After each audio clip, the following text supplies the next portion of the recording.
Hello guys, this is my একমাত্র মম মাতাজি। আজকে মা আর আমি রেডি হচ্ছি, কিন্তু তার আগে বলি, আমি সকালবেলা উঠলে আমার কাজ হচ্ছে মাকে জ্বালানো, আর সকালবেলা উঠলে মায়ের কাজও হচ্ছে আমাকে জ্বালানো। Same to same. এখানে আমি আমার মাকে বলছি লিপস্টিক পরার জন্য, কিন্তু মা চায় হালকা লিপস্টিক, আর আমার কাছে সেরকম হালকা নেই। তার মধ্যে অলরেডি মা বাবাকে ফোন করে দিয়েছে যে আমরা রেডি, কখন তুমি আসবে আর কখন আমরা বেরোবো। তার মধ্যে আমি একদম প্রপারলি রেডি। এখন মাকে জ্বালানোর পালা। আমার জ্বালা একবার অতিষ্ঠ হয়ে মা বলে, তুই কখন ডিউটি যাবি বলতো। এই আমাদের খুনচুরির মাঝখানে বাবা এসে আমার দুজনকে তুলে নিয়েছে। এখন আমরা যাচ্ছি যেখানে আমাদের যাওয়ার জায়গা। মাঝখান থেকে তুলে নিয়েছি জেঠু জেঠিমাকে। এখন আমাদের ফুল ফ্যামিলি যাবে পিসির বাড়িতে, কারণ ওখানটায় পিসির নাতির আজকে জন্মদিন।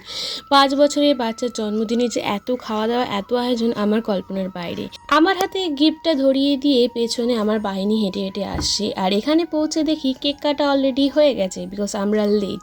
আর সবার মধ্যে বেটেও গেছে। তার মাঝখানে আমরা খেয়ে নিচ্ছি একটু starter chicken pakora and veg pakora. তার মধ্যেই মেন কোর্স খাওয়া শুরু হয়ে গেছিলো। যেহেতু আমরা দেরি করে এসেছি, তাই আর বেশি দেরি না করে বসে গেছিলাম খাওয়া দাওয়ার করতে। বেশ রাতে জমজমিয়ে খেয়ে শেষ পাতে নিয়ে এসেছিলাম আইসক্রিম আর হাজমলা। এইসব খেয়ে চললাম আজকে বাড়ি। চলো আজকের মতো আসি, টাটা বাই।